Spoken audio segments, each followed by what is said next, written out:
Zelensky bruised but determined after diplomatic whirlwind.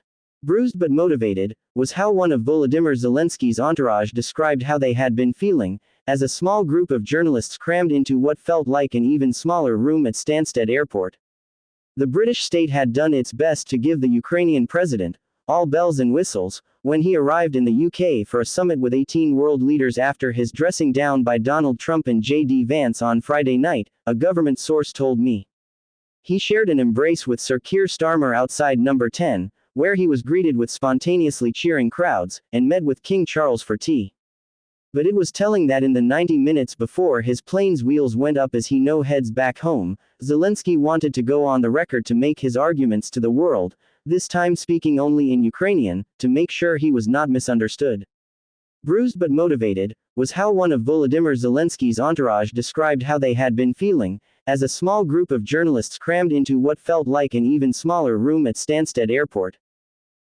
When he arrived in the UK for a summit with 18 world leaders after his dressing down by Donald Trump and J.D. Vance on Friday night, a government source told me. Wheels went up as he heads back home. Zelensky wanted to go on the record to make his arguments to the world, this time speaking only in Ukrainian, to make sure he was not misunderstood. Having been slammed in the White House, then faded in the UK, his mood, in public at least, was not downhearted.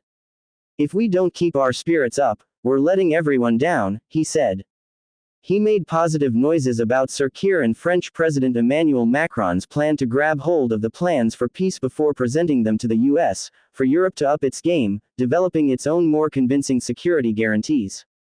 Zelensky told me he would be prepared to give Donald Trump one of his demands, to sign the minerals deal that would give the US access to some of Ukraine's resources.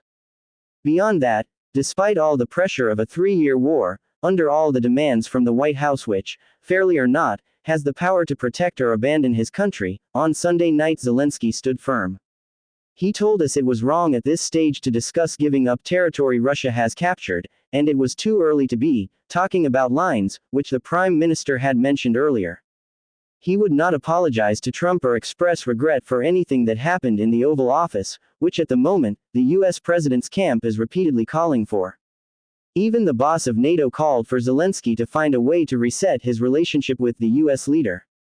Yet in the stuffy room at Stansted, there was not much in Zelensky's tone that suggested he was interested in making nice. He said he had traveled for hours to get to the White House. His visit was a mark of respect. He also said he would never insult anybody, and the conversation as it erupted had not been a positive for anyone. Zelensky chose his words very carefully.